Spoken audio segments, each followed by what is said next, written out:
Why does ethnocentrism often cause prejudice? Imagine growing up in a neighborhood where everyone shares the same traditions and beliefs. It feels safe and familiar, but what happens when someone from outside this circle shows up? That's where ethnocentrism can come into play. Ethnocentrism is when people see their own culture as the standard or the best way to do things. They might think their customs, language, or beliefs are superior to others. This mindset can seem harmless at first, but it often leads to negative attitudes toward people who are different. When someone believes their culture is better, they tend to judge other cultures based on their own standards. For example, if a person from one country sees a different way of greeting as strange or wrong, they might start to think negatively about that culture. These judgments are usually quick and based on stereotypes, which are simplified ideas about groups of people. Stereotypes turn complex cultural differences into simple labels like "we are right" and "they are wrong." This creates a division between us and them, making it easier to see others as inferior or less important. Ethnocentrism also makes groups more loyal to their own members.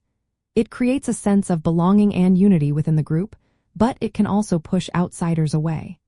When people feel their cultural identity is threatened, they might become more hostile or mistrustful of others.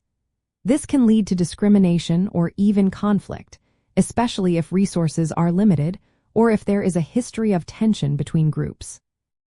Another reason ethnocentrism causes prejudice is because it ignores the idea of cultural relativism. Cultural relativism is the idea that each culture should be understood on its own terms, not judged by someone else's standards. Without this perspective, people tend to see practices they don't understand as wrong or abnormal.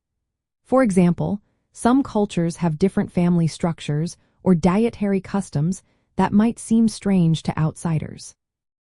When these differences are judged negatively, it can lead to prejudice. In some cases, ethnocentrism can escalate into hostility or exclusion. Groups might try to impose their norms on others or exclude those who don't fit their idea of normal. This can lead to social exclusion, racism, or even violence. But it's important to remember that everyone naturally interprets the world through their own cultural lens. The key is to recognize this bias and try to see other cultures as valid and valuable in their own right. Understanding how ethnocentrism causes prejudice helps us see why conflicts happen and how they can be reduced. Promoting education about different cultures and encouraging empathy can help break down these barriers. When we learn to appreciate multiple perspectives, we can build more respectful and inclusive communities. So, in the end, overcoming ethnocentrism is about seeing the world through a wider lens and respecting the rich variety of human cultures.